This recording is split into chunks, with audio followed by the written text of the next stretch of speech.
Welcome to the Digitally Dreaming Off the Gridiron podcast. I am your host, Asif Ali. I'm joined by today's guest and co-host of our triple header, Cortez Branch. Cortez, how you doing today, brother? Hey man, how you doing? Shit, man, it's been a I'm minute. How doing you been? good. Doing good, absolutely. How you been? Been a I, minute since we actually had like a actual face to face conversation. I think it's been almost 2 years. yeah, it's Uh, been almost 2 years, man. Like it's this pandemic kind of took everybody away from each other. I was planning on coming down to see you, yeah. and they kind of restricted all of our travel, so we lost all of our flight plans. Like they took they gave us a whole credit, and can't even use that credit now. It's kind of crazy. That's fucking crazy, dude. I don't even get. I Yeah. don't understand, bro. Like, if you're gonna fucking like, if you're gonna give us a flight credit and you're supposed to have like a certain time limit to use that credit, like fucking let me use the credit within the time limit. Like, you know what I mean? Like, if it's Yeah. like shit like this is just so irritating. You know what I mean? So, It's really not fair to us as consumers, but they don't really care as much about us as we would like them to. 100%. So this is your first ever appearance on the show, even though you and I have known each other for several years now. So Yes. we can kind of start with you, kind of give an introduction to the listeners and viewers, and kind of tell people who the fuck is Cortez Branch. Well, I'm Cortez Branch. I'm Gracie's father. I'm Cortez Senior's son and Tamara's firstborn son. Yes, sir. Uh, I think those are some things that are very important in this life. It's is remembering that you have family, and then you have friends, and then you have friends that are family, and those are Absolutely. the most important things you'll ever really accomplish. So I have those going for me right now. I am I would say former, but I haven't retired, and I do have a game coming up soon in April. But I'm an American football player as well as a United States football coach. I am a former United States track and field team member. At some point in time, I held several records in the state of Illinois as well as all over the nation and in the world. A triple jumper, a long jumper, decathlete, and sprinter. I got to say, I think when it comes to track and field, I think that the pole vault was the hardest thing I ever did. So the shout out to all my pole vaulters out there. Don't say I never gave you any love. Big time, bro. And kind of, it's actually how we met. When I had my semi-pro team out there in Illinois, the Illinois Carnage, which was then rebranded as the Windy City Watchers. We were kind of one of the guys who has stuck with me. Obviously, like you said, some friends are family. You got to remember that. So obviously, what I mean, like, with all the kind of social media nonsense that happened after the Carnage and the Watchers kind of split, and after the Watchers folded, with the jersey burning, and obviously Oh then man, yeah, I and I never seen like I wasn't expecting to see a bunch of guys burning your jersey, especially guys who were teammates with you for all those years. Absolutely, yeah. Well, I mean, some of them were also players. I think majority of them were players who were underneath the Carnage Watcher kind of thing. They weren't Falcons players. They're guys who were Okay, part of. good, yeah. Yeah. So that's what that was. But it was just hilarious to me to kind of even talk about almost 3 years later. I'm just like, wow, like and like everyone kept saying like, yeah, we've never seen someone semi-pro jersey get burned. It's funny. Never My seen it. Never Yeah, seen it a day in my life. the last guest, Ken Shamrock. He basically played semi-pro. You know what? I didn't know that's I'm a big Ken Shamrock fan, and I Yeah, didn't know that he played semi-pro football. yeah. He played for the Sacramento Bulldogs. It's on his page, and I saw it on his So LinkedIn. he played. So people who don't know, you can do some research here. So I'm not going to give you a works cited right now, but the semi-pro football was used to have a minor league football national alliance. Yeah. So the semi-pro football teams traveled nationally, just like all of the national football teams. There Yeah. used to be a bunch of different leagues. So if you're younger and you don't know the history of the NFL or the history of American football, go ahead and check that out, and you'll find a lot of things. You'll find out that, for instance, we have a team here called the Chicago Cardinals.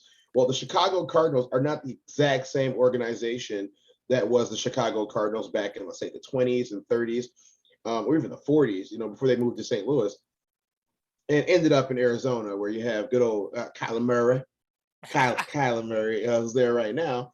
But these leagues came together around the same time, and they ended up splitting in a couple different factions. So, for people who think that semi-pro football is just like rec league or anything like that, no, it's a lot deeper. it's a way for a lot of guys who are in the NFL or the arena football leagues to continue staying in shape and to continue playing at a high level. That doesn't involve them just going overseas, especially in the middle of a pandemic. So this new season, that actually the last season that we had and the one that's coming up, you'll start to see that times have changed, and I think Absolutely. people are going to start giving it a chance again. Yeah, I mean, absolutely. I think one of the things that people, to your point about history, which I think is critical, I mean, back in the 50s, 60s, 70s, all the way through the 80s, honestly, semi pro, and here's the thing, semi pro can mean a bunch of different things. I want everyone to understand. Semi pro doesn't mean necessarily just amateur. It means semi-professional, meaning that you scrimmage or you play with indoor teams. Some players are actually paid to play, depending on the team and depending on the structure, depending on the league. And yeah, I mean, it still has a regional presence, obviously. Majority, I would say, leagues are relatively amateur now, but I would still say, at least in the Midwest, there's that kind of mixture. Kind of Oh where you can yeah, go. MSFL, GFL, GIFL. Then where's the other one? The RIFL. That one Yeah.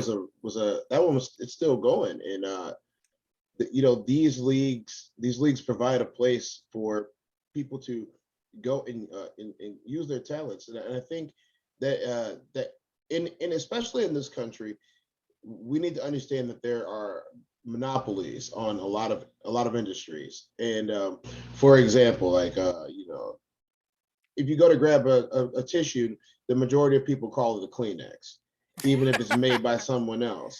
Yeah. And that's brand marketing. And I think that a lot of people, they see NFL and they say, okay, well, that's football, but there's so much more to football than just the NFL. And to that point, I mean, on this podcast, previously known as the 81 podcast, obviously, we've had a bunch of guests, from all these different levels, right? We've had Arena Football League champions and Arena Bowl MVPs, Super Bowl starters, Super Bowl champions, college football players. Our good friend Lofa. Yeah, our good friend Lofa. Shout Yeah, out to Lofa, man. I mean, Lofa, we love you, dude. yeah, no, Like, absolutely. Two-time NCAA champion, Super Bowl starter for the Seattle Seahawks. Member of the Seattle Seahawks 35th anniversary team. Three-time Pro Bowler, first team All-Pro. I mean, yeah, that's my brother, and I mean that's our good friend, our mutual friend. To show the reason why I'm bringing this point forward is because it's just as important to have these as it is to play at any level past college, and because the thing about it is, if you're able to put yourself in the position to play, I even told Lofa verbatim that hey, sometimes I don't even get paid to play, and then they said respect. Last time he was on the show, I literally told him, we yeah, you don't get did. I paid to remember play. watching He that. and he said respect. And the point of this is, man, like you said, I remember you said this a couple years ago.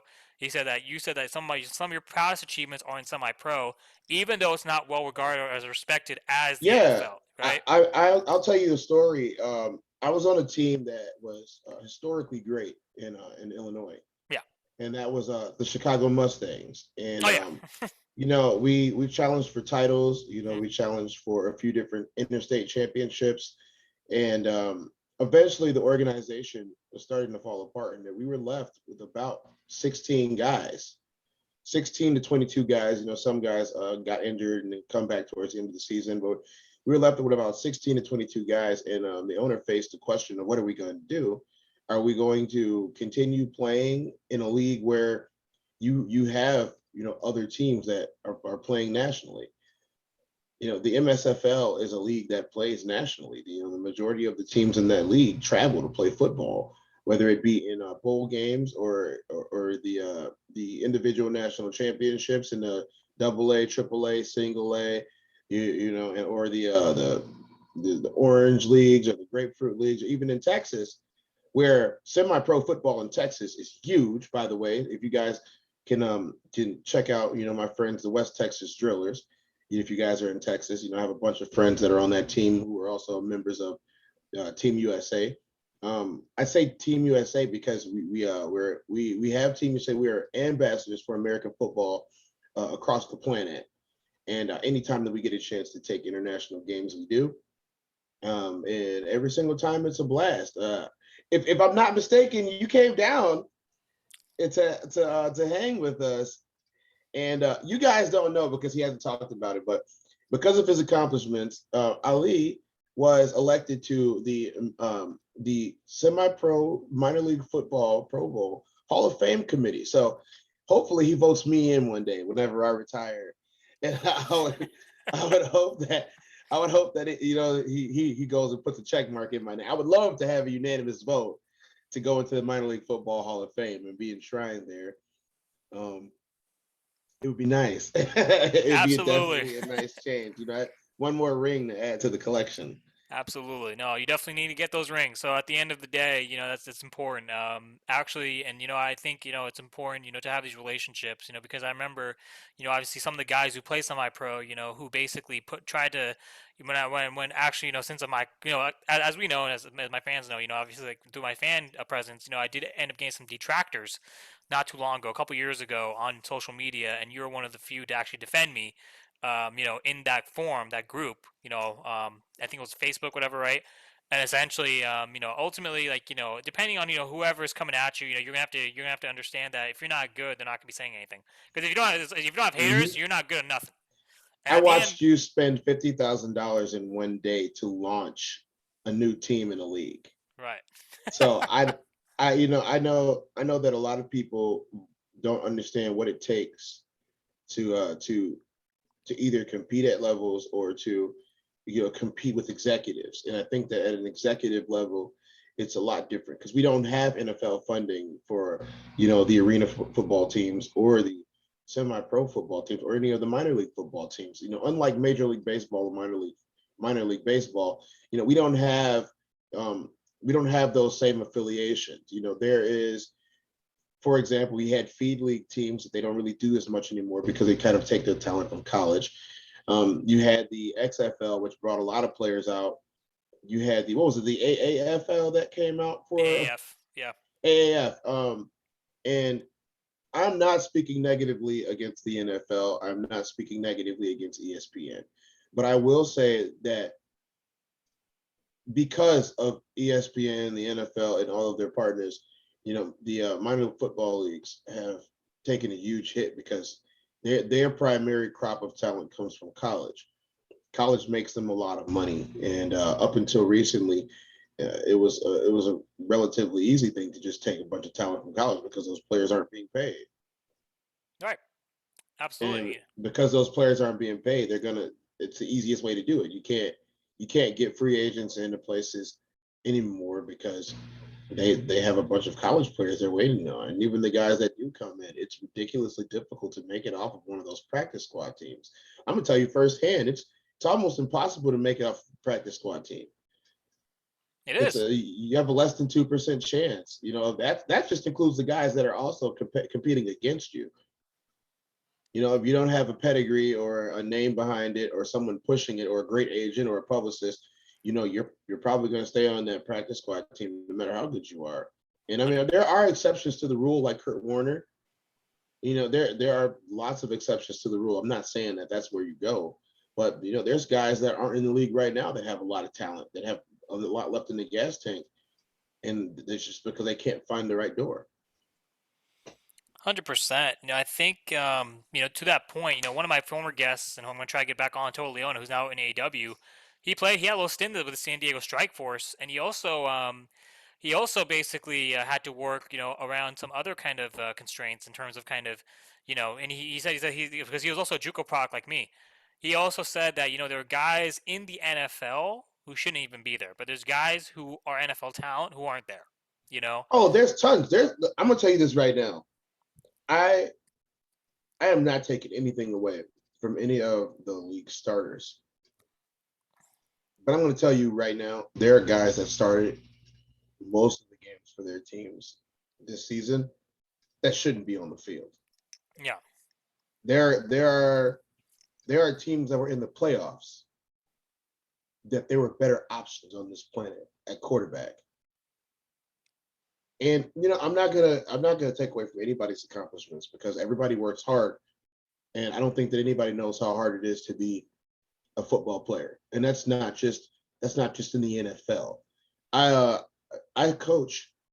I know I mentioned that I coach a youth team, Yeah. and these little guys, and ladies now, these little guys and ladies now, they work. so hard at becoming better at this. And I didn't have, and my father is a former NFL player. You know, my dad played at Mississippi Valley State, and Western Illinois University. And I'll tell you, it's the amount of work that it takes to become good at these sports, at football, is it's unfathomable to a person who just watches. And that's why I tell people, like, you weren't out there. You don't know how this is. And I watch these kids at a young age, some of them as young as 6, just learn this game. And it's humbling to watch those beginnings, especially when you're an aging running back, to see what the kids are able to accomplish. But I'll tell you, I didn't have the same type of training that these kids did. I don't think that my dad did either, or any of the other former you or any other people that We just didn't. We played backyard football, backyard baseball. We went to the hard courts in the cement, shot the basketball around, needed a new basketball every other week because the cement was just ripping the ball apart. We played we played odd man out, which I'm not going to say the name of what that game is because it's politically incorrect anymore. But long story short, you got a guy running around with a football. Somebody tackles him, he throws it in the air. The next guy picks it up and goes. Some people called it fumblerooskies, but that's not what a fumblerooski really is. But those are things that we did to get ready. Maybe we weren't taking care of our bodies the right way, but we didn't know any better. The 90s and in the early 2000s, we were just trying to have fun on the playground. Yeah. I think a lot of that translates to why we still watch the games today, and why we play the game today still, if we still can, and why those guys that say, "Oh, I got a little bit left in the tank. I'm going to try to see what I can do with it," and that's why, man. It's really for the love of the game, and I think that's what I meant by a lot of the corporations kind of suck that out of us. That's kind of the truth, right? Because when you think about it, all the corporations and all the kind of, the fanfare and the NFL kind of having a stronghold, which it should. I mean, it's the Premier League in terms of billion-dollar revenue. It's really kind of taken away from the attention that can be given to minor leagues and semi-pro leagues and all the other leagues across the globe. Not just in this country, but across the globe. Like our mutual friend Gabe Martinez, who's going to go to Czech Republican coach, who was on the show 2 days ago. Love Coach Gabe. Yeah, Coach man. Gabe, I'll be talking to you soon. I'm pretty Yeah. sure I'm pretty sure you saw that interaction. Oh yeah, I saw it. Yeah. How do you feel about the Czech Republic, Mr. Branch?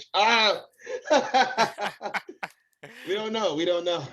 Yeah, We I don't mean, know. but opportunity knocks, right? And I think ultimately, when the opportunity knocks, you got to run with it. Not even depending, but irrespective of kind of what it is. And actually, I don't mean to switch gears, but I just checked my Tom Brady has just announced his retirement from the NFL after 22 years in the league. So yeah, this is just breaking. Huh. Well, Well, go ahead. Yeah, go ahead. Your instant th- reaction. th- Tom, thanks for everything you did for the Branch family, and thanks for everything you did from me being a fan over the last 20 some years.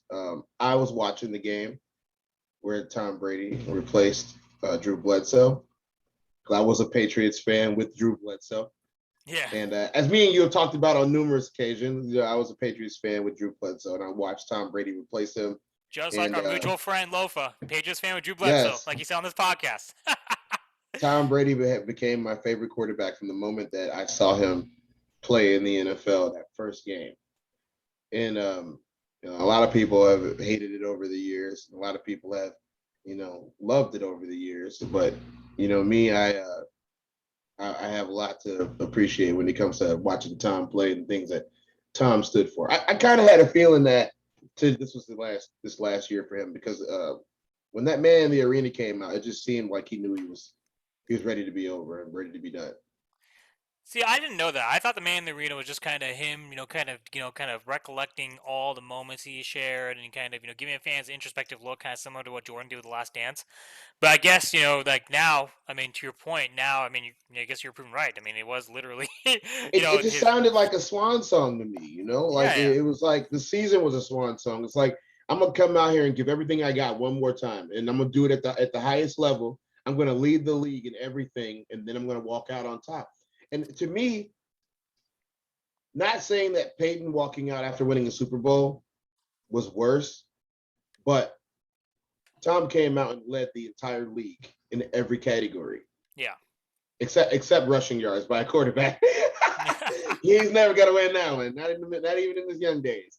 But he led the league in quarterback rating. He led the league in passing yards, touchdowns, and he did it all in his twilight years. And I think that after losing this season, he decided that it's time to be a father, it's time to be a husband, and it's time to maybe be an executive.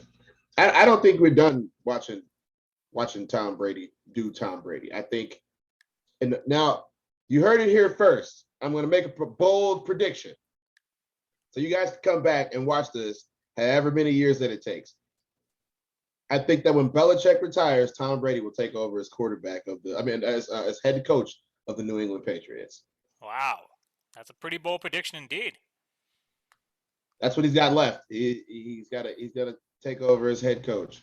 Over Josh McDaniels, you think? 100%. McDaniels won't be in New England probably for another year.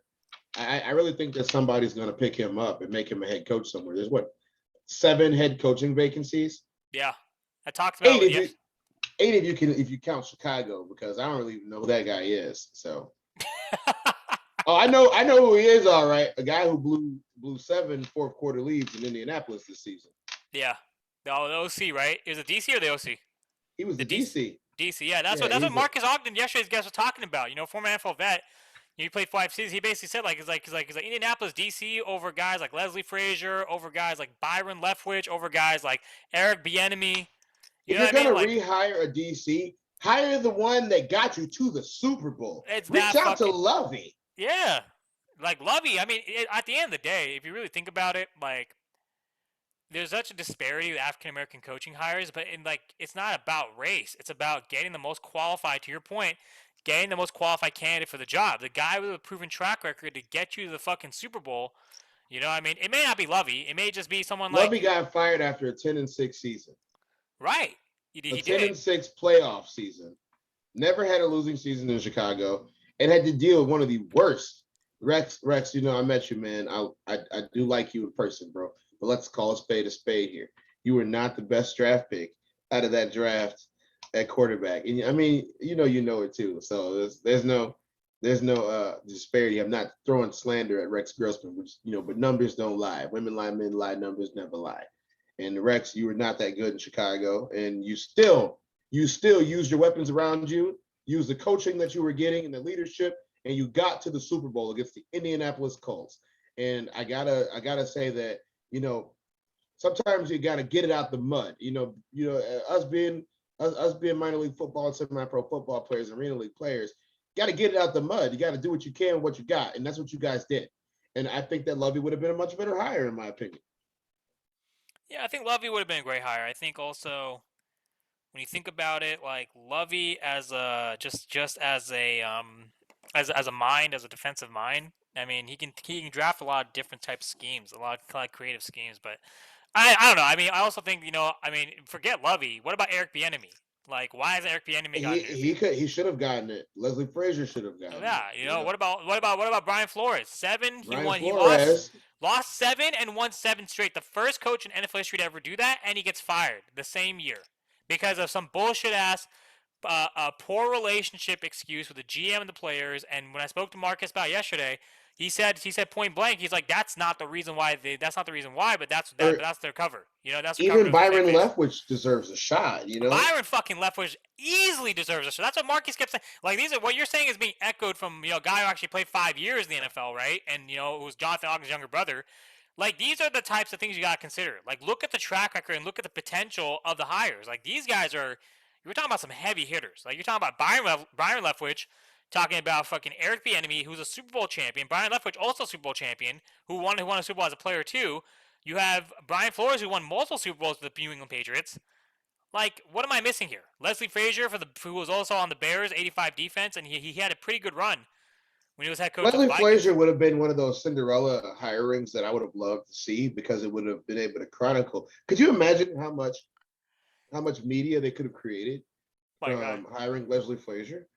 amazing. Yeah, it would have been amazing. Hometown hero comes back home, leads the team to the playoffs, possibly a Super Bowl with a young superstar quarterback. That's going to be great. That would have been great. But I'm not going to be completely against the hire. Just I don't know anything about it, so it's easy to be skeptical of things you don't know anything about, and that's me in this situation. I don't know anything about the situation or why they hired him. I'm just gonna have to sit like everybody else and watch and wait, and hopefully that it turns out okay. Yeah, hopefully it turns out okay. Yeah, I mean it's going to be interesting to see, but I mean I think ultimately like back to the point, like Brady's gone, and there's a lot of coaching kind of turmoil across the league, and Brady now being out of the NFL. I mean I think it's going to open up the NFC. Well, the NFC's already kind of. I mean, Brady's bounced second round, so we kind of already seeing kind of Well, I Matt's. mean, you have a couple options here, and I don't know if it was Adam Schefter or another one that announced or that said that another speculative talking head in the sports arenas, but they said that it wouldn't be out of the realm of possibility for Aaron Rodgers to be like, I'm going to Tampa.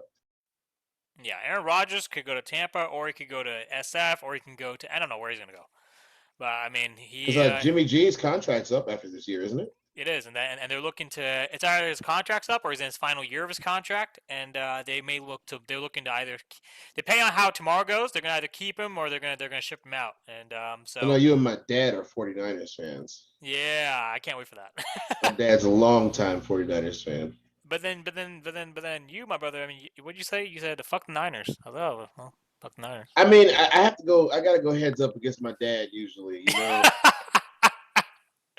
Yeah, I mean the Niners are a team which either you grow to love or you grow to hate for whatever reason. So ultimately, I think the Niners are a great team.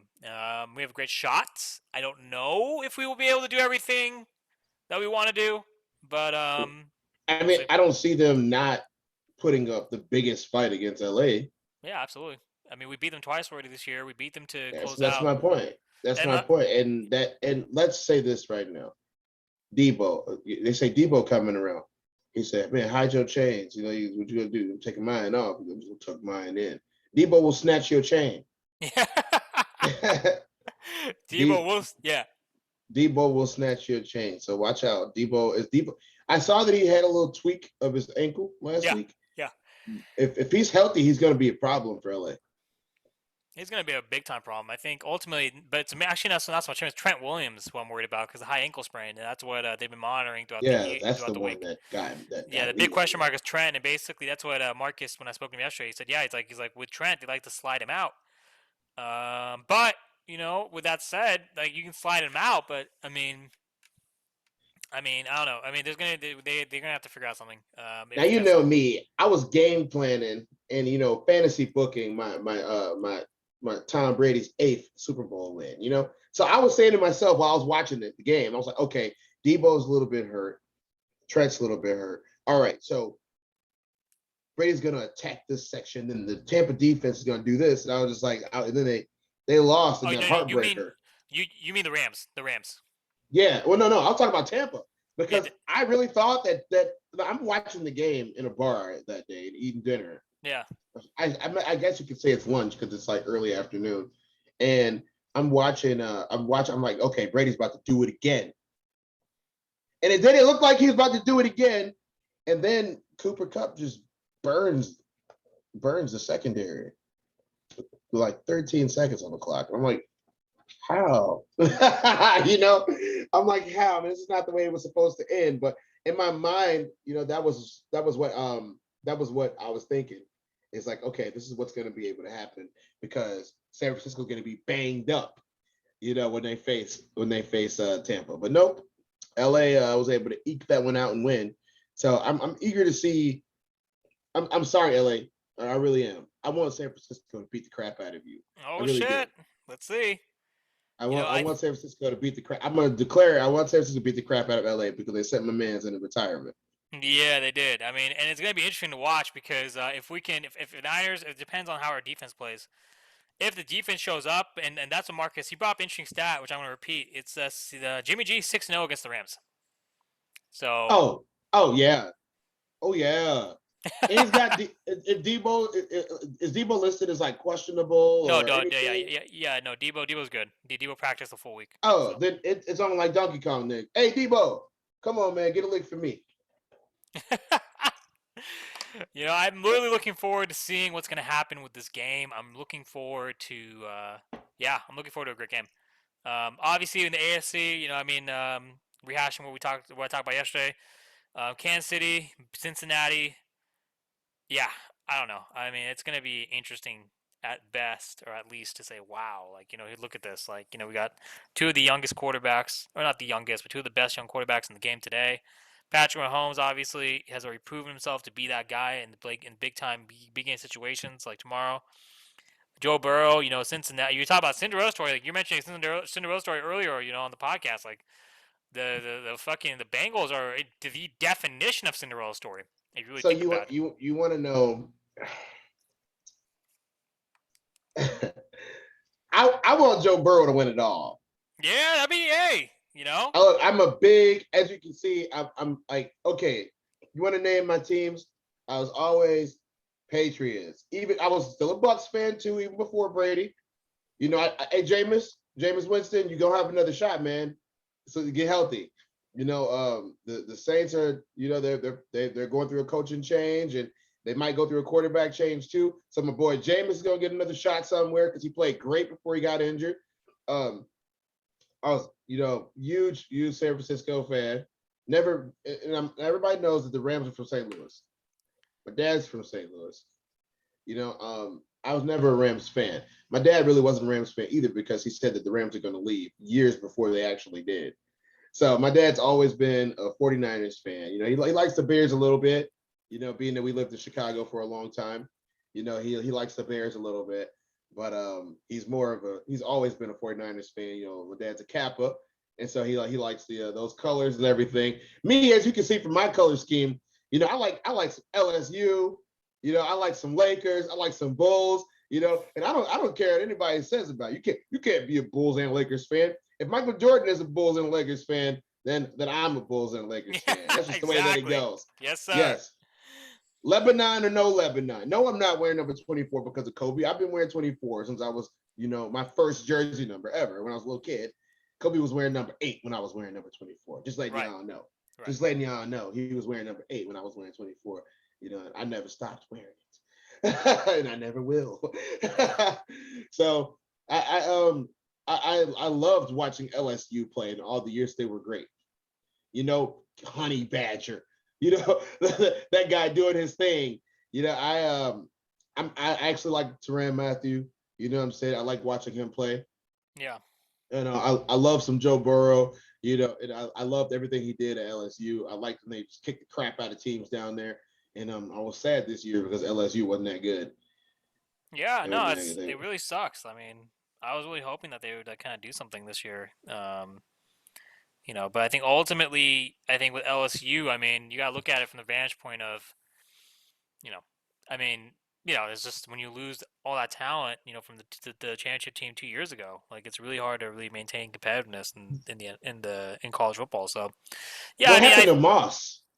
Man, he didn't actually even get signed. He went to the Washington Redskins, or sorry, Washington football team. My apologies.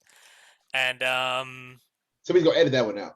Yeah, and then basically that was it. So sucks. Yeah, I think Moss will get another shot, man. Moss he's a talent. I watched him play at LSU. He was good, man. I mean, it's been 2 years, 2020, 2021. So at the very least, put him back with Joe Burrow. Yeah, that'd be good. The Cincinnati Bengals could definitely use an option at tight end. So you got it. Okay, in your opinion, was he better or worse than Crabtree? Shit. Michael Crabtree? Yeah. I would say Crabtree was a little bit better. Only because Crabtree could run routes and he had really, really good hands. Crabtree got his chain snatched. Yeah.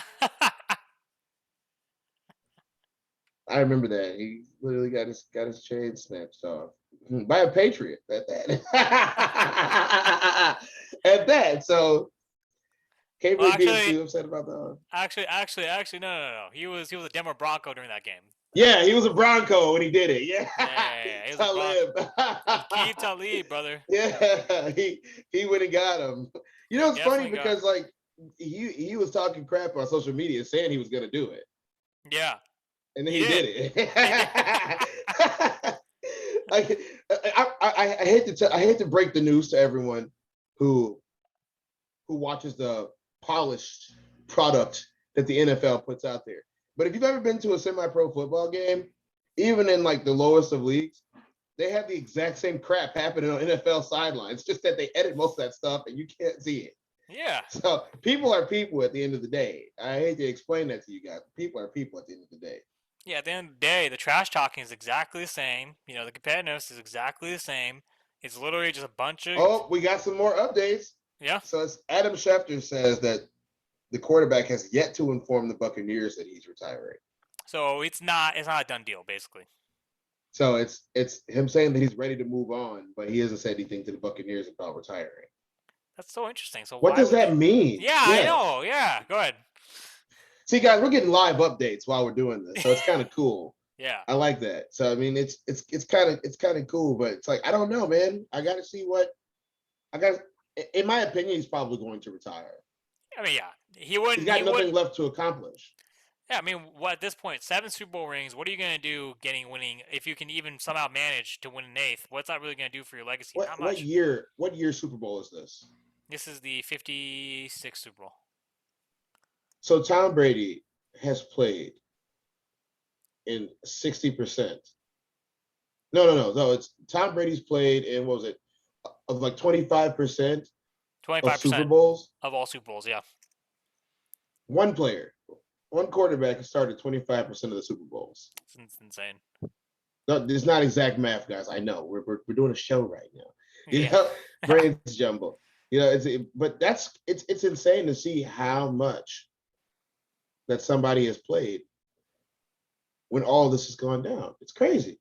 It really is. I mean, I think ultimately when you look at it, it's like, well, I mean, he's definitely proven he's proven his case. He has nothing left to prove, but I think it's just kind of his internal kind of demon to kind of that beast inside that kind of just tells him, and we know this, even at the our level, like hey, like you gotta go out there. There's someone who's got a success on, gotta prove you wrong, this and that. But he already did that last year. Like he literally did, like last year winning that Super Bowl with the Tampa Bay Buccaneers.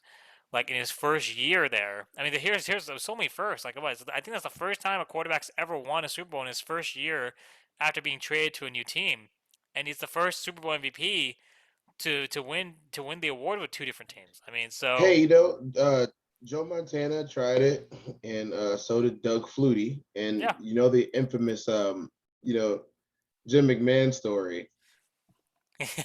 go ahead. So no, not Jim McMahon. It was Steve McMichaels. Steve McMichaels from the Bears. Yes. So I know Mongo. I've known him for years. He has a restaurant called Mongo McMichaels out in Romeoville, Illinois.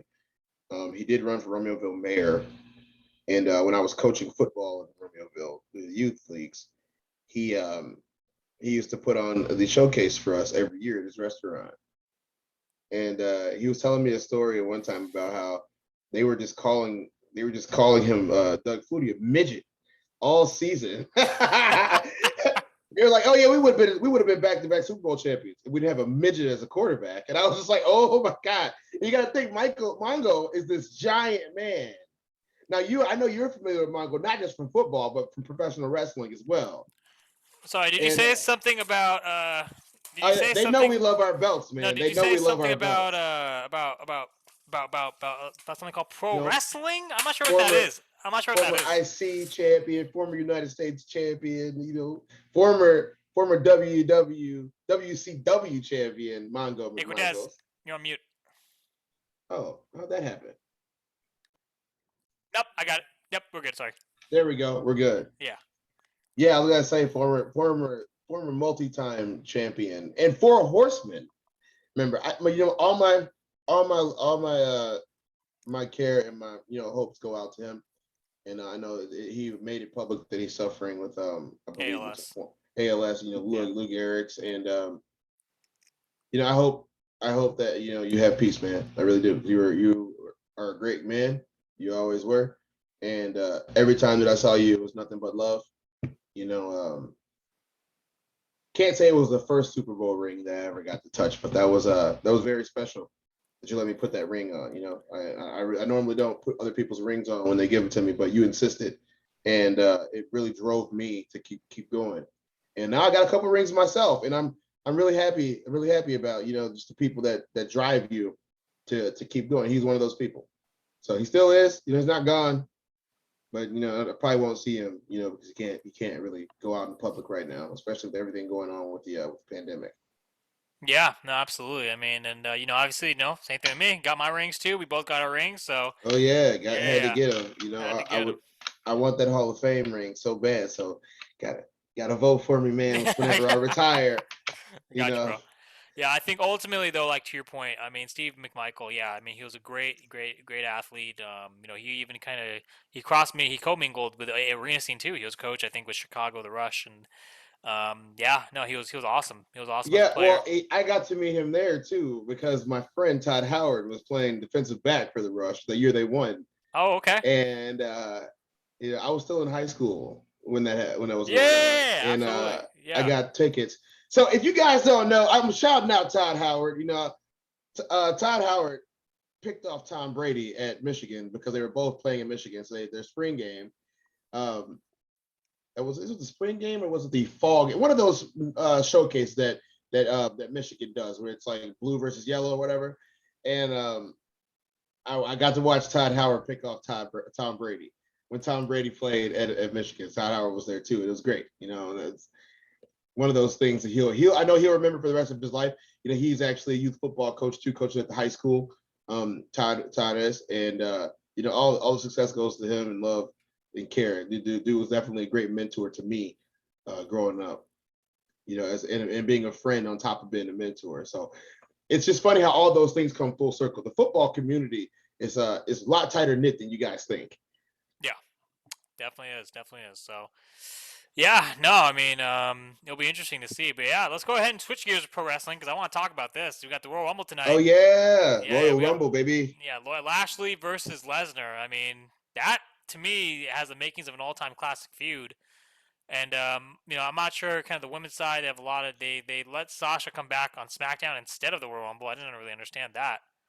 I think ultimately, had they had they waited a little bit, it would have helped kind of help with the build a little bit, and sure, the pop would have been much larger. But it's not like they have bigger stars coming out in the Rumble, so maybe I returning. think I think because of who Sasha is, and she's one of the cornerstones of their women's promotion. Yeah, I believe that Sasha came back because one, she does need her own spotlight if she's going to maintain that. Like, there's always an other in professional wrestling. You had Stone Cold Steve Austin, but you had The Rock. right, You had Bret the Hitman Hart, but you had Michaels. Then you had Bret the Hitman Hart, and you had Austin. Then you had Austin, and then you had Michaels. You had there's always going to be that other. So if you have Charlotte, you're going to need a Becky. You're going to need a Sasha. So if the rumors are true that Ronda's coming back, then you're going to need to have another pillar. That they call it the four corners. Or as the four horsemen, as Rick would call it. You need to have those pillars of athletes. That's why you have the dual promotions, which is Raw and SmackDown, the dual brands as they are, and there's two centerpiece guys on both shows. right. And I think that to your point, you need to have that other, and that's why the Reign of Terror was the most horrible time in wrestling when Triple H was holding the belt from 2002 2005 because who was the other? I say you've talked to people about this. Right. You know what I mean? So, I mean, it's again, I'm not. I okay. I how do I say this? I think Triple H is arguably one of the greatest heels and greatest storytellers in the history of pro wrestling. A lot of great memories for you and me when we were kids watching him. But I think ultimately, Like when I really think about it, though, I really think his ego limited what could have been some great feuds and some great all time, especially the Booker T. Let's talk about that. The Booker T WrestleMania 19. Oh man, The whole build. Go ahead. Yeah. I watched Booker's podcast, and Booker doesn't live in the past. I love that about him. Yeah, he doesn't. Yeah. Yeah. Yeah, I love that about. There are a lot of professional wrestlers and ex athletes, and ex anything of people who just they're stuck where they were. You know, Booker is someone who is made peace with things that happened, things that should have happened, and things that didn't happen. And he's somebody that is able to continue moving forward and be relevant because he's always coming with. Now, I wouldn't say the most popular take every time, but he's coming with the most real take. Right. And a lot of people have talked about the decisions that were made against Booker T. And I'm sorry if you guys weren't watching, but those same decisions were made against The Rock. Except The Rock was able to overcome it because The Rock was a WWF, WWE product. Right. Whereas Correct. Booker wasn't. Correct. Yes. Booker was a WCW product, Right. OVW product, the Florida wrestling product, Booker was a guy who literally got it out the dirt. Him and his brother Stevie Ray, that's actual blood brother. People don't know that, Harlem Heat though. Which is a funny story. I love the name. I named my created pitcher in All-Star Baseball in Triple Play Baseball 2002. I was naming my characters like Harlem Heat and all those, maybe even earlier 2002. I love the name, but Booker talked about it, and he was just like, it just wasn't a good time. Like, he thought that what he was doing was good for the business, and Booker wasn't one to fight creative decisions, especially because he wasn't originally in the promotion. He was actually lucky because a lot of people didn't get the same opportunities that he did to be on TV as much as he was, to be able to reinvent his character so many times. And I think that in the overall arc of everything, I think that Booker's, I won't say complacent because that's not the right word to use, but Booker understood the room that he was in. And because he could read the room, he isn't doing a lot of things that a lot of athletes today are doing, and that's going to social media and the media in general to talk about how unhappy they are with the company, any company, because all these companies have issues. But he wasn't that guy, and I think his opportunities came, and the fans love him more because of it. Yeah, the fans love him more, but I think the point still remains. I mean, if you look at it, like the way they built it, the racist kind of troop that Triple H was. Oh yeah, remember Mizark? Yeah. Mizark and all of the fake Nation of Domination that version of DX did at the time. Like, but you're right. But the point, the Nation of Domination, they're still kind of put over as heels because they're building the Rock. But what I'm saying is with Booker T and Triple H, it was built so Booker could win, and we're kind of seeing this also with Lash. It was built for Booker to win. Yes, it was. And then that's why you had all the things about all this racism and everything that Triple H was trying, and I mean, it would have been great, had Booker won, but the decision was made when Goldberg signed that now they're gonna now they're gonna go in a different direction and make Goldberg the champ instead of Booker. I don't understand why they couldn't make Booker the champ even for one night, and then with this drawing power that'll make fans tune in because Booker's finally done what he needs to do. Late WCW, I'd say the two biggest stars that promotion had were Goldberg and Booker T. Yeah, absolutely. And again, Booker T, carried the torch, well through. I mean, he was on the final WCW Nitro event, came straight over to WWF, had the program The Rock 2001, which was phenomenal. And then he also 2002, he was voted most underrated by Wrestling Observer Newsletter. And then extremely.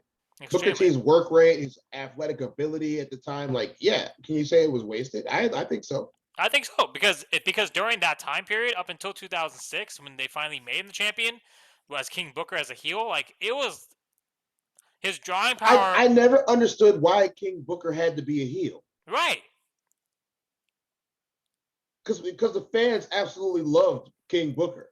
Right. It's almost like the company was out of touch at the time because the fans loved everything about watching King Booker do his thing. Yeah. To this day, you'll still go to an event and you'll have someone scream out, King Booker, or someone doing a spinneroonie at a house show. It's just those things that like WWE misses the boat on a lot of those things, man. And I think that I hope that it starts to get a little bit better because the product is a little bit a little bit stale right now. I don't think Lashley is going to beat Lesnar. Unfortunately, and that's exactly why I'm bringing it up, because they're building Lashley to kind of, be buried, because Brock keeps doing the Lash Bobby Who type of promo, right? Like He's Bobby Who. buried him on every single promo. Right. like like these are epic burials too. Like these aren't typical promo burials. These are epic burials. This ain't John Cena going at Roman Reigns. This is Brock basically laughing off this whole feud. Like this ain't a feud. I don't know. It's not a feud. This is just me gonna beat up Bobby Lashley. What's crazy because Lashley's more decorated than Brock, except for the UFC championship. Although Lashley, had he kept going, probably would have ended up beating him. Yeah, and I don't even consider that. This, to me, is the real UFC belt, the original that Ken Shamrock won. Yeah, So, Ken Shamrock's belt. Yeah, Ken Shamrock's belt. Yes, sir. So that's actually both these belts, the IC belt and the UFC belt. These are both Ken Shamrock's belts. Ken Shamrock's belts. Yep, Well, he held that belt for a long time. Yeah, I mean, yeah, and he was the program with The Rock, to help Rock get over. I mean, he loved working with The Rock, and he said a lot about his character, which is in the previous episode if anyone wants to listen to it. But again, I think the point of the matter is, to your point, and to the kind of whole thing, it's like, okay, if you're gonna bury somebody, have them get over, one way or the other. Yeah, And, get him over if you're gonna bury him. You know what I mean? give Bobby, make a Bobby get an upset win tonight. Because Bobby did say in the last promo, like, you're gonna hold that belt for the shortest amount of time ever, right? Well, it's kind of like you had them building Bobby as a babyface again, and then Brock came back, and now you switched it up, but Brock's still pseudo babyface by beating up the Hurt Business because they're heels. Right. But if Lashley's gonna be a heel, wouldn't you use the same tactics that your other heel champion is using on the other brand? I think so. Yeah, why wouldn't you do that? Also, MVP, if you hear me, ditch the cane, bro. It's not doing anything for you. You're better than that. Right. You don't need it. We know you don't need it. It's been what, a year and a half since you got hurt? Come on, man. You're an all-star. You're MVP. You're MVP. You're the MVP. The MVP. If you guys didn't watch any of Impact or TNA or whatever they wanted to call it at the time, go watch what happened when that version of the Hurt Business was over. What were they called? The company or something like that in TNA? Something I forgot. Yeah, something like the something company, or I forgot. Yeah, go watch that and see what WWE did wrong with the Hurt Business, because all they had to do was replicate that when Bobby won every single title. Yeah. And I thought he was going to win the Knockouts Championship for a minute. Honestly, I thought he was going to. That dude was unstoppable. Yeah. You know what title you need to get? You need to get the replica. What was it? The Immortal Championship that Booker T brought out. Which one was that? Oh, in TNA, Impact. Yeah. What was it? Was it the Immortal Championship or something like that? So what was that? Let me find it. Such a beautiful title. Booker T Immortal.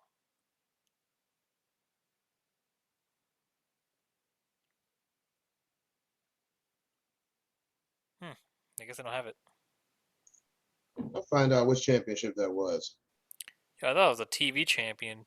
No, something else. Like Legends champion. That's what it was. I thought they would call it something else. Yeah, the Legends Championship. That was a beautiful title, man. Yeah, here it is. Let me bring my phone up to the screen. Yeah, that was a beautiful championship that he Booker won. T, the man Booker. That was after his WWE run. It was, yeah, 2007, 2008, and he actually had a pretty good run. So Booker T, obviously one of the greatest of all time. I think, outside of The Rock, probably the greatest, or actually the pure African American, the greatest African American wrestler of all time. So, I mean, top 10. And, I think it was great to kind of see how successful he was at TNA after WWE. And, yeah, man. So, Yeah, we'll Yeah, see what happens. dude's humble. I hope you can get him on the show. That would be nice. That'd be nice. Get But yeah, King Buckeye in here. King Booker. Yes, sir. All right. So in closing, actually, let me show you my wall. Let me show all the wrestling Oh yeah, I stuff. haven't seen this wall since you moved. Yeah.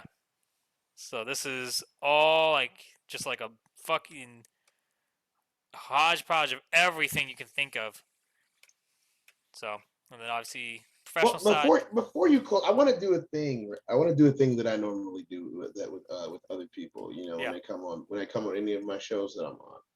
But So you're coming on my show, so yes. So if you'll give me the leeway go to ahead. Yeah, ask absolutely. you a couple questions, right? Go ahead. So during your hiatus from all social media and your cleanse that you did, something happened, and we're talking about wrestling now. And I watch a lot of different shows, whether it be Wrestle Talk, or Going in Raw, which is my favorite with, Steven Larson. And dude, you blew up all day long on all of the different channels. All you hear is 81 podcast interview, 81 podcast interview. Your phone had to be ringing off the hook. People, I know they wanted to ask you questions because for the first time in sports entertainment, wrestling, pro wrestling history, someone got the answer that everyone already had speculated for over 20 years. How did it make you feel for like we talked about this at the beginning of the show, but how did it make you feel that everyone who ever doubted you, everyone who ever threw shade, has to eat all that crow because everybody in the whole industry was talking about you. Everyone in the entire industry was talking about you. WWE talked about you. AEW talked about you. GCW, NWA, in every podcast known to man. Stone Cold Steve Austin talked about you. I'm sitting there, I'm calling every number I ever had for you. I'm looking up every social media I ever had for you, even our private channels. I'm going back in Slack. I'm looking like, okay, let me go. I got to let this man know. It's going crazy out there. How did that make you feel? It was cool. It was really cool. It was a great experience. It was a humbling experience. But I think ultimately, though, with everything, the price of fame, right? Things come at a cost. So at the end of the day, for me, my peace of mind and just being able to kind of really focus on what really matters, I think that was something that kind of got lost in the kind of the spur of the moment. And yeah, no, I mean it's cool. I mean it was cool, but at the end of the day, I mean I think for reasons which I will not rehash or restate on this Yeah. podcast, which we both know, names will not be mentioned. Um, I think it was when the things that transpired. I think the best thing for me was just to basically pull the plug. Like I said, take the break, take the cleanse, take the sabbatical, and reevaluate and see kind of where I stood and if it really made sense, not just from me personally, but also from like from my actual professional kind of perspective, like what I do. If you can see the wall, right? Obviously, Yeah. I basically I'm in the technology domain. I'm a speaker now, and I've been just focusing the last couple 9 months. But when I talked to Gabe about this 3 days ago, I basically go now and I speak at different webinars and virtual summits based on my expertise in the industry. So the wrestling industry, people will say, "Oh, like that's what happened." Like immediately after what happened, right? Like, "Oh, like you're acting like you have relevance in the industry. You're acting like you're just a wannabe. You're this, you're that." I'm like, okay, Well, whatever. it was crazy because okay, I'm gonna leak. I'm gonna leak this. You know, I got to see it before you guys did, so I saw it and I was just like, dude, because I remember you told me don't say anything until this goes live. Yeah, And I was like, okay, I'm not saying nothing, but I was freaking out yeah, because I'm like, because the thing is, it's not like you goaded him. You know what I'm saying? It's not like you didn't take the bad journalist take on things. And I think when you reevaluate it, like you're like, I didn't do nothing wrong. right. You know, you bring a guest on the show and you give them the ability to speak. And I think that when people finally have freedom to speak without ratings, they say things that people weren't expecting. And they don't know your voice like I do, but dude, you were so surprised. Like he did not just say this. Yeah. You're like, oh man. Like I can just tell you were surprised, like, oh man, like he just said this. I don't even know if I should post this live, but I have to. Yeah. You know, I Ultimately, yeah. I just gotta say, I think you did the right thing, man. And if any is from friend to friend, fellow a talking head as we are now, Yeah. fellow talking head, and all the shows that I'm on, and personal ones. um you did the right thing. You weren't a crap journalist. You weren't, shock value. You weren't trying to get on anyone's other show. You were doing what you love, and something unexpected happened, and I think you handled it with grace. I appreciate that, brother. Because honestly, that was the whole point of it. Because the guy behind me, that's all. Because he said, you know, the name, and he basically said because of the incident that happened at that time, this is why his run in the promotion wasn't that successful as it could have been. And I just had him on right before now, but no, come back with strike part two. He said the same thing. And Oh, essentially, he said that a million times. yeah, yeah, You talk about the first time Ken you Shamrock, talked to Shamrock. Yeah, yeah, yeah, yeah, the and first time Shamrock, you and talked to him. yeah, and Shamrock. I mean, that was that was all my motivation for even asking. I don't care. I mean, it was cool. Don't get me wrong, I loved it. The fact that all right, cool, like just the but then obviously like the misinterpretation, the dirt sheets, right? So essentially, like that's not. But I can't control that. I can't control what's gonna because I've attended, I've met a lot, but wrestlers, and but I think more importantly than that, I've had Rodney Mack on this podcast, but the things that they say, it doesn't garner value for whatever reason. So, but I mean, from that end, again, it was cool. Like you said, it was a great experience to like just see it. And like you said, like I didn't try to I wasn't motivated by blowing up because I already had some presence and a footprint, outside of this country with the Yeah. listing base prior to that. Obviously, that took it to the next level. But I think ultimately, like for me, it wasn't even about that. It was just about me asking a question, curiosity wise, Oh, they to don't see. know you're a celebrity in Africa. They just don't know, man. They don't Yeah, know. Like yeah, I'm talking about, like top tier A-list celebrity in Africa. They don't know. They Ghana, might. brother. They're gonna find out. They're gonna find out.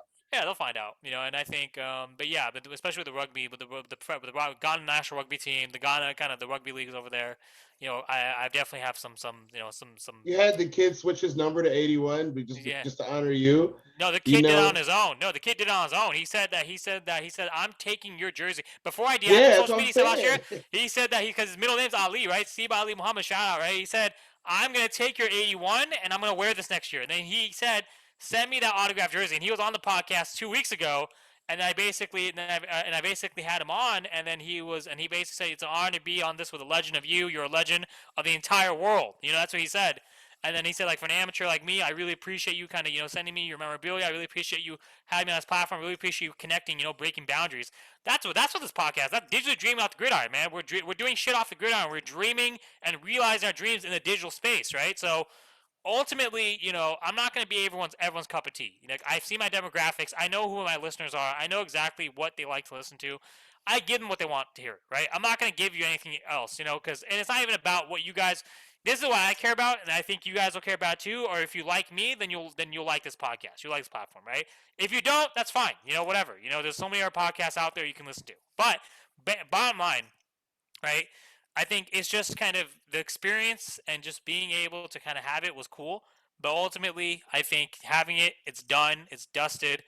Moving on now, obviously, this next phase of this platform is just pretty much just basically continuing building momentum on what we were able to achieve. And really, what that means is essentially it may not be the same name, but it's the same speakers, it's, same content, same no BS and same exact kind of level of quality that you're going to get. The Hey content you'll man, get will be. I like John Moxley better than I ever liked Dean Ambrose. Oh yeah. Sometimes a name is a name change is a good thing. Absolutely, The absolutely. Rock is much more famous than Rocky Maivia ever was. But hey, Ken Shamrock got to feud with Rocky Maivia, and he made him the Rock. Hey, That's Ken Shamrock is one of the most underrated talents, oh my ever. God. Dude was fantastic. To Can do you? everything that he did in that ring, on top of being, a UFC Pride fighter, It's and crazy. it's just no. And I think that a lot of people, he's still fighting. Yeah, he's wrestling.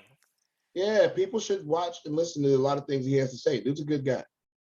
He's a phenomenal competitor. He's a phenomenal athlete. He's just a phenomenal all-around kind of dude. World's most Um, dangerous man. That was accurate. it is accurate and it is true because he is the world's most dangerous man. And yeah, actually, after we get off, I'm gonna post it on Instagram. Like I'll post this episode too, and I'll send over shout out to his team, Christina, all of them. Much love, much appreciation. And she knows that because I'm gonna send her the same when I send her links to the interview, because we are featured on KenChandler.com. And now I'm excited to get the new brand featured on KenChandler.com. And that's essentially the limit, man. I don't give a fuck anymore about these fucking these wrestle talks or whoever the fuck wants to publish. You Well, want the to thing publish it, is, right? Go ahead. they Yeah. loved you. The, Right, the, but the independent promotions and right, and right, the but yes, they no, loved you, man. and I'm not throwing any shade, right? I mean, my point is, I appreciate it. I'm saying I'm grateful, and I want to express gratitude, right? Because we're talking about it. Everyone who out there, thank you, God bless, and obviously anyone who followed me on social media afterwards. I apologize again. If you didn't hear the episode of Game Martinez, I'll just do it again on this episode. Apologize for pulling the plug so abruptly. I'm still trying to get back on Facebook. We'll figure that out, But essentially, you know, if but my point is, if they want to continue to publish, content from the interviews I have on the show, I will continue to appreciate that. But in the event that it's not enough, which is fine because there's so much content out there nowadays, I'm cool with that too. Ultimately, You're doing you, man. You're having a good time, and you're. And I have to say that because I also do shows. If you're not doing the show because this is something that adds and enriches your life, you're doing it for the wrong reasons. right? And that's exactly it. Like, I mean, if you're not passionate about what you do, and that's what I told Ken, and it's the same thing. Like, that's why did Ken keep fighting? To your point, you'll hear it on the episode when you press play on Spotify. You stream it. You'll hear it. He'll say he's like it's my passion. It's not because I'm broke. They say Kennan's old and I don't. I'm like, no. He said literally. That's what he said. He said it's about just my passion. He loves it. He He loves what loves he's it. doing. That's what I love doing this shit. I don't care. That's again, like you said. Like if it blows up, great. I'll take it. But if it doesn't, that's okay too. Because at the end of Yeah. the day, I love doing this. That's it. Like I can't play anymore, dude. Like my knees are done. I can't. So at the end of the day, this is now my outlet. This is my outlet to kind of establish those connections, like we did. When we're playing, coaching, co-owning, whatever, right? And the same thing. I mean, it's the same exact principle. This is the platform to expand that network, continue to have a share kind of pot of experiences, and continue growing the brand and growing the network. That's it. It's just, and the funniest thing is, even though I was off Instagram, Facebook, and Snapchat, for the past 9 months, being on LinkedIn, I was able to grow when I restarted the podcast a month ago. I was able to actually get more connections there, and I was able to kind of build my brand, so my actual brand, outside the podcast. So Well, you're a marketing genius, man. So appreciate it. you That know means a you did a lot. You did a lot in a short amount of time in a lot of places. So not just in one place. You did a lot of that. So and that means a lot coming from you, someone who's there. You were there with me in the trenches, so I appreciate that. Because hey man, I walked away from an entire league because I yeah, believed in your dream. So yeah, yeah, you did, and obviously, we ended up, we had some success, it didn't blow up like the podcast, which is fine. It's not, I mean, semi-pro is not supposed yeah, to blow up anywhere outside of semi-pro, right? So, but hey, I mean, we had success. I take the wins with the losses, and at the end of the day, man, I mean, just like these relationships and these connections that we have, that to me is the ultimate benefit. Um, that'll probably be like my last point to make with them is up. Guys, go watch semi-pro football. Go out there and watch those guys give it their all. You will have a good time. Trust me. And show them that someone cares. Take your kids to nice, inexpensive way to take them to a professional sporting event, and they'll be able to enjoy it and say, I'm gonna aspire to be great too and be greater. A lot of the events, especially in the upper echelon of leagues, are put on, to a great degree, and this is money coming out of people's pockets. So just try to get back to those people and show them that hey, everything you're doing is not wasted. The last thing for me is just going to be if you believe in yourself, like Ali believes in himself, like I believe in myself, you can do anything. Big facts. Big facts. Self-belief is what will carry you across the finish line. That's been a recurring theme on the show from all the guests we've had. And yeah, no, I think that's pretty much it. So, guess in closing, Mr. Cortez Branch, I think we already talked about tomorrow's games, Kansas City. We already talked about the Royal Rumble. What do you have to say to closing for this episode of the Digital Dream Off the Ground podcast? I just gotta say thanks again to my friend for bringing me on the show. I appreciate it. I've been watching and loving every bit of it. And it's just once again, you guys go out, support your friends, support your acquaintances, support those people that are doing their best. You don't always have to be the biggest, strongest, smartest, fastest guy to make an impact. You don't have to be the best looking either. I mean, I know that's saying a lot because you got 2 10s in front of you on your screen right now, but but believe in those people. Show them they're gonna give back to you more than those celebrities, those real big celebrities ever could. Big facts. All right, man. Take care, my brother. Cortez Build the Branch. youth. Build the youth at Soul Reaper. You can follow. What's the Twitter handle? I can't even repeat that shit. So my Twitter handle is SOL Reaper 24. That's the same as my TikTok. My Twitch account and your is Instagram. and my Instagram is all the same as those. Twitch is twitch.tv/TEZYSHAY24. I'm mostly a competitive Apex player, Apex Legends. I'm really freaking good, and if plays start to go there, then I found my home for competition after I retired from the wonderful sport of American football. So that's like my last holdover. Yes, before I get, that's how I passed my time in the pandemic. Just with the sticks. There we go, baby. So yeah, you heard it. Actually, no. Drop the name of those podcasts that you have. Go check out. If you like politics, go check out the Ben podcast. There's a bunch of different things that we have on the Ben podcast that aren't just politics, but it's mostly that way. Check out the DOA podcast. That's the Dig on America podcast. Check that out on Twitch and YouTube. And check out Steve and Larson Going In Raw. Those are all they're also really good friends of mine, and in the shows that I'm on. And thank you for the support, man. You've been there since the very beginning. Since before I even knew you. I met you on the opposite end of a playoff game.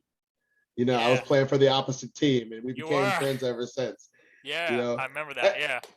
Good times, I'll brother. never forget that. Yeah, I mean, what? I was wearing that jersey right there, and that's from that. Let me see. There you go. That's the screenshot or from the game. That's the picture. Yeah. That's me in the middle, right for kickoff. Special teams, baby. So it's great times, man. Cortez. I just remember the balls you had to try and tackle me when I was returning a kick. Nobody else wanted that action, man. Just me, bro. Hey, man. Hey, you know what, dude? Like, I was only $150 too. I was like, I know. This. And I'm just like, oh, you come at 210, whatever the fuck you are, 205. I'm just like, all right, fuck yeah. Because it's all about technique. If I can leave my shoulder and get the leverage and like get under my shoulder, if my shoulder gets lower and I'm able to, kind of have the better center of gravity, which is hard against a running back like you. It could work in my advantage. The matchup could work, So. I was running all over the field that game, and I thought to myself, this is going to put the cherry on the top. I'm just going to return this kick for a touchdown. Yeah. Because nobody's going to want to tackle me after the hits I was putting on people. And then here you come. You grab me. I'm talking about, look, you guys, mark it. This man grabbed me until I was out of bounds. He like, I might not be able to bring him down. He's not getting no more yards.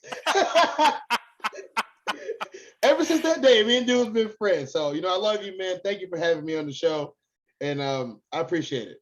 100%, brother. We'll do it again time soon. Cortez Branch, folks, and follow him at Soul Reaper, the Bin Podcast, Dag Pod, all the podcasts, all the fucking socials. You'll find it in the interview show description after we go off. Cortez, God bless, brother.